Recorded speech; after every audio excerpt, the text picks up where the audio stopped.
There's nothing like bones to remind you of your heritage.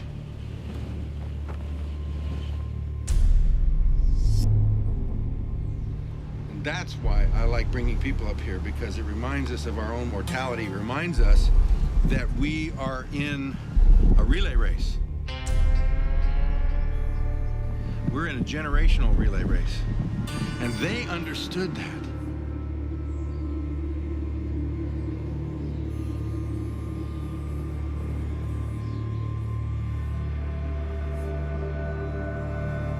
This is William Bradford's grave.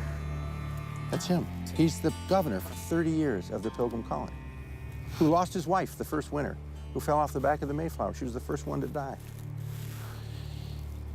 He's one of those that survived the first winter. He's one that went on and became their governor and their faithful leader for all this time. And they built this for him many years later. But they did put a Hebrew inscription. It says, Jehovah is our help. That's from him, because he himself taught himself Hebrew to be closer to Moses, closer to the Old Testament, so he could be closer to God. They had a love for God and a love for their families and a love for freedom that brought them to this world.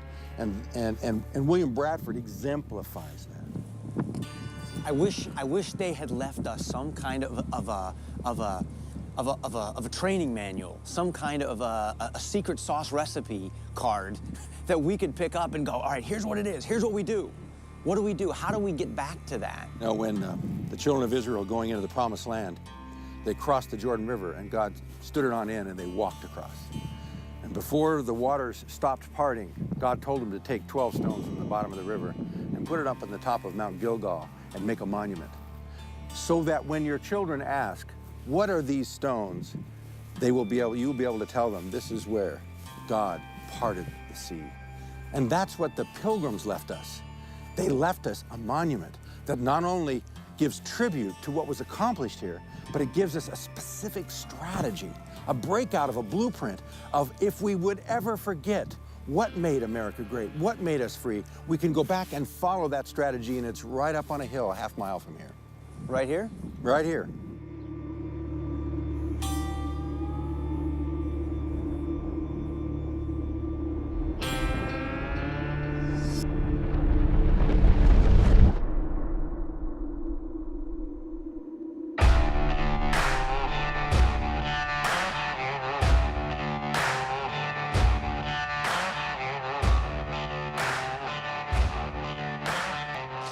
Is huge. It's 180 tons of solid granite. It's the largest granite monument in America, and it's hidden on a hilltop overlooking Plymouth in a residential neighborhood. I've never heard of this. Hardly anybody in America knows about it, and yet the people of America put this together over a 70-year period, paid for by the Congress, paid for by the state legislature in Massachusetts, as a strategy laid out.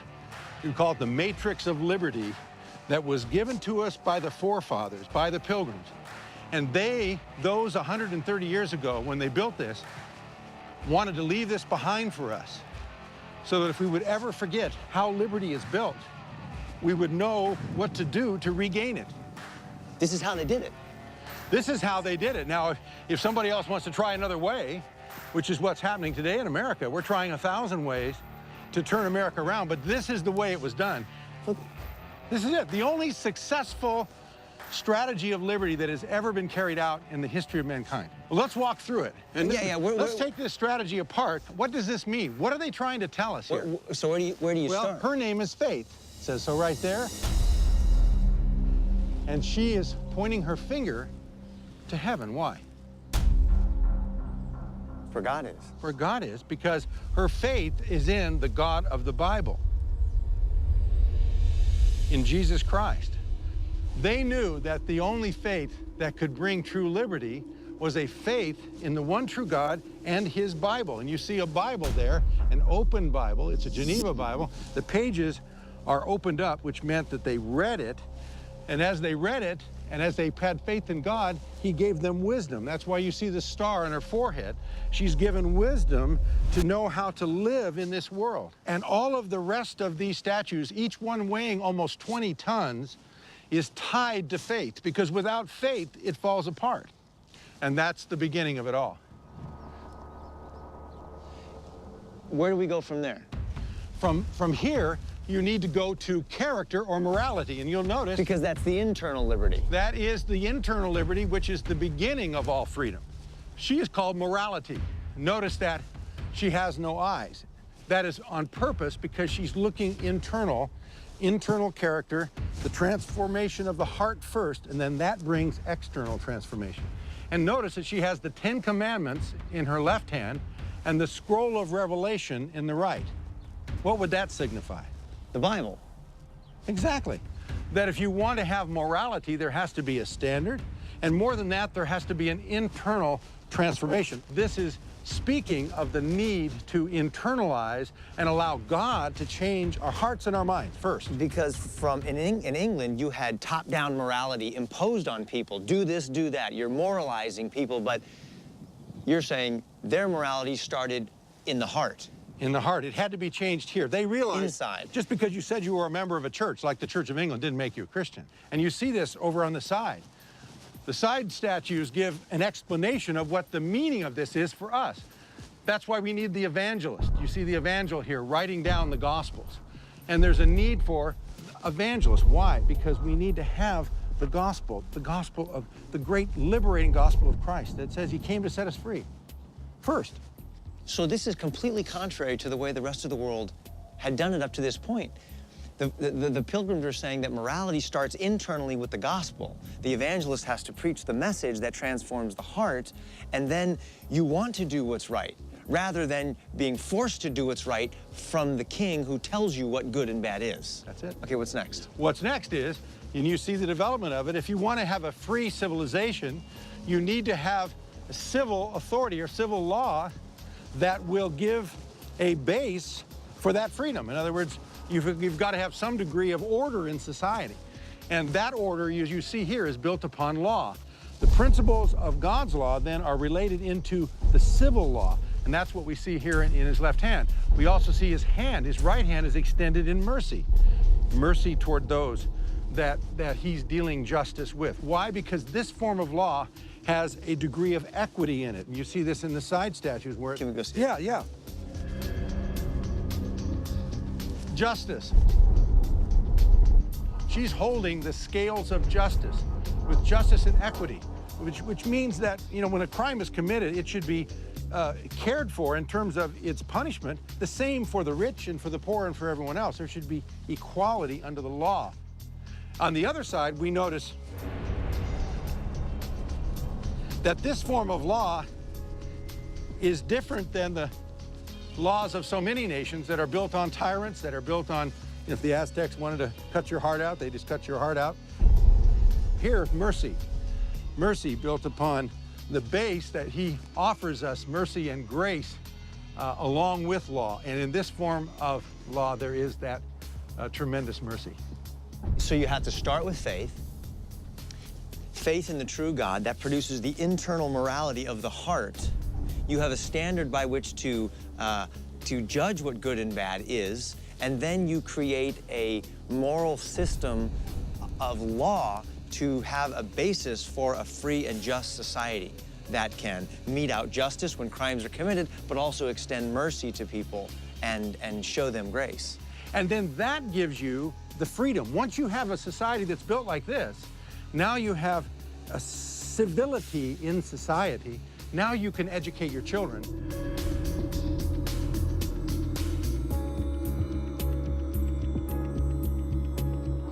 Here, they could train them. And you see the lady here in the statue of education, and she is opening the Word of God or the Book of Knowledge, and she has got the wreath of victory she's wearing, about a 25-year-old woman. She is educating her children, and she is sitting in victory. Why is she sitting in victory? Because she has trained her children up in the way they should go and prepared them so that the next generation that came after them would know the strategy of how to carry on the truth and carry on a free civilization. Isn't that amazing? And what's on her side over here? Over here, you see her training her child. And she has a book in her one hand, and then he has a scroll where he is writing on the other. And this is youth, trained in their youth. It was the parents' responsibility to educate. And so this would be the mother training up a child in the way he should go. You know what I think is interesting is that they had just left England and left this top-down government system. So when they got here, their idea of education wasn't send your kids off to a government school to educate them. It was the parents' responsibility to do this, particularly because their worldview was different than the government's worldview, which would have been, no, you're a nobody, you're a slave, you just lay down on your back and do whatever the king says, which is sort of the attitude that we get in most governments today, is that you just do whatever the government says, whereas they're saying, no, it's our responsibility as parents to educate our kids and to teach them faith and internal morality and to understand the importance of fair, just, and merciful laws. And it's passed down from generation to generation. And if you see on the other side, you'll see how the grandfathers played a role. For it's not just the father. Of course, the father and the mother are the key educators.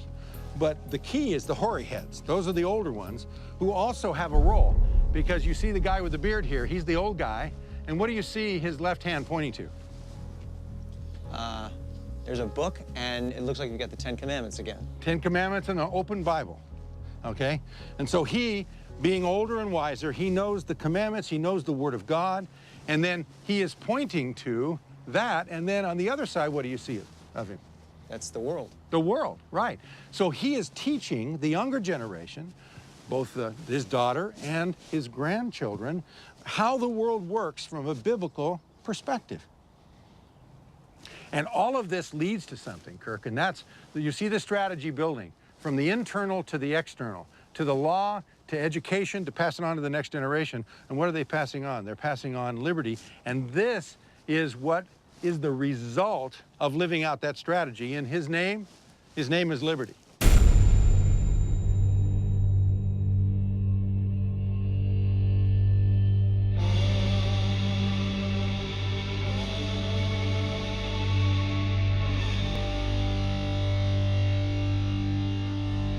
We call him Liberty Man. Look at this guy, he's a Liberty stud. hero. Now this guy is not a guy you want to mess with, right? And he's seated in liberty. Okay, explain who this guy is. Liberty Man. Liberty Man, or the liberty hero that he represents, is the fruit. He is the result of obeying the matrix of liberty that you see on this monument. And he is seated in liberty. Now, I want you to be careful to notice these details. Notice that he's holding broken chains in his left hand. Notice that he has, where the chains were, bound to his legs. Notice that he is now seated in liberty. He's got that good look on his face like, listen, I'm free, but I'm looking out, defending my liberty, but I'm free. And notice the claw that is on his right shoulder. That claw relates to a skin that goes around to the left here, and you see a lion's head, an entire lion skin. That ultimately represented the lion of the English tyrant back in those days. So he has slain the lion. He's slain the lion, and that's what it says here on the left. Tyranny is defeated, and you see Liberty Man standing over tyranny with his foot on the chest of tyranny. He's holding tyranny down. And again, the Pilgrims won this victory without violence of any kind, except living out God's principles. You know, one of the things that's striking me is the fact that this is talking about our forefathers, the Pilgrims, but this guy is not some wimpish little religious guy. I mean, this guy is a stud, right? Yeah. He's strong. He's looking out. He has just defeated a beast, and he's got a sword in his hand. That's right. And he's here to protect, right? That's right. He's here to protect his family and to defend the laws that they have made, and ultimately to defend their values and their character, their faith. Exactly, exactly. And it shows you that if you do it right, you can be strong as an individual, you can defend liberty, and if need be, you can fight. You don't want to fight, but if you have to, you're ready. But the point is, because you've done it God's way, there is a long-term blessing that goes with it. This is awesome. This is it. This is it. So, Kirk, this is that recipe. This is that strategy, that matrix that was what built America. This is it. And if we want to try something else, yeah, people can try other things. But in the history of the world, the one strategy that has brought more liberty, more prosperity, and more joy than any other is this strategy. Why would you go anywhere else?